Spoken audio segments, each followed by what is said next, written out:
విజయవాడ తూర్పు నియోజకవర్గం 4వ డివిజన్లోని వెంకటేశ్వర నగర్లో ఎమ్మెల్యే గద్దె రామ్మోహన్ పర్యటించారు. అక్కడ డ్రైనేజీ పనులను పరిశీలించిన ఆయన ప్రజల సమస్యలు అడిగి తెలుసుకున్నారు. అండర్ గ్రౌండ్ డ్రైనేజీ సమస్య ఎక్కువగా ఉన్నట్లు ఎమ్మెల్యే తెలిపారు. దీనివల్ల ప్రజలు అనేక ఇబ్బందులు పడుతున్నారన్నారు. గత వైసీపీ ప్రభుత్వం స్ట్రామ్ వాటర్ డ్రైనేజీ పనులను నిర్లక్ష్యంగా చేసిందని ఎమ్మెల్యే ఆరోపించారు. విజయవాడ నగరంలో ఎక్కడికి వెళ్ళినా కూడా ఒకే సమస్య, అండర్ గ్రౌండ్ డ్రైనేజీలు పూర్తిగా ఇబ్బంది పెడతా ఉన్నాయి. అట్లాగే స్టార్ వాటర్ డ్రైను అన్ని సగం సగం చేసి ఉండటం వల్ల వాటి వల్ల కూడా చాలా ఇబ్బంది వస్తూ ఉంది.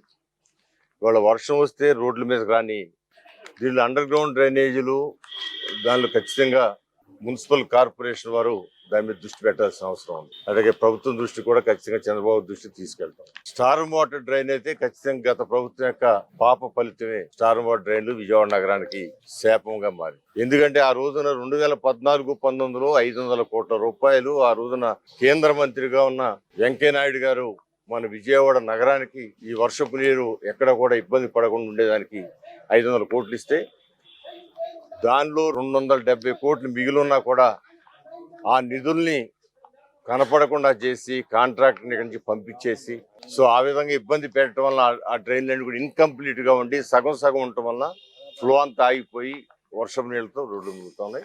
దానికి ఖచ్చితంగా ఇప్పుడు మేము పరిష్కారం తీసుకుంటాం. మరలా ఆ నిధులు తీసుకొచ్చి ఇంకా అవసరమైతే ఎంపీ గారి సహకారంతో, కేసీఆర్ చిన్ని గారి సహకారంతో మరిన్ని నిధులు స్టార్ వాటర్ చేస్తాం.